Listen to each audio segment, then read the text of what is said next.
یا ایھا الذین آمنوا اتقوا اللہ وقولوا قولا سدیدا، اے ایمان والو اللہ سے ڈرو اور سیدھی سچی بات کیا کرو۔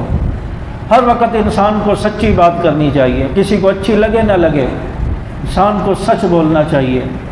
وہ محاورہ بولا جاتا ہے کہ مرچیں کس وقت لگتی ہیں، تو کسی نے جواب میں لکھا ہوا تھا سچی بات کر دو اسی وقت ہی مرچیں لگ جائیں گی اور بڑی خطرناک لگیں گی۔ تو اس لیے کسی کو اچھا لگے نہ لگے تو سچی بات انسان کو کرنی چاہیے، ہمیشہ سچ بولنا چاہیے۔ اور سچے آدمی کے لیے فرمایا کہ اس کے اعمال کو اللہ تعالیٰ سنوار دیں گے، خوبصورت کر دیں گے۔ یصلح لکم اعمالکم ویغفر لکم ذنوبکم، اللہ تمہارے فائدے کے لیے تمہارے کاموں کو سنوار دے گا اور اللہ تعالیٰ تمہارے گناہوں کی مغفرت کر دے گا۔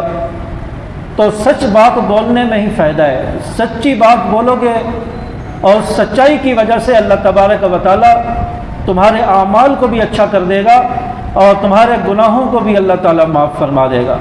اور سچے آدمی کی عزت بھی ہوتی ہے، دنیا میں بھی لوگ عزت کرتے ہیں، اور جھوٹے آدمی پر برے الزامات لگتے ہیں، ہر کوئی اس کو حقارت کی نظر سے دیکھتا ہے کہ بھئی یہ تو فراڈی ہے، یہ تو جھوٹا ہے، اس نے تو کبھی سچی بات کی نہیں۔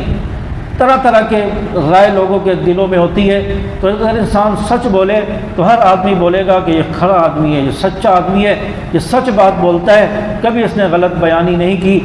تو اس لیے انسان کو ہمیشہ سچائی اختیار کرنی چاہیے۔ نبی بھی ہمیشہ سچ بولتے تھے، سچ بولنا انبیاء کی سنت ہے، انبیاء کا طریقہ ہے۔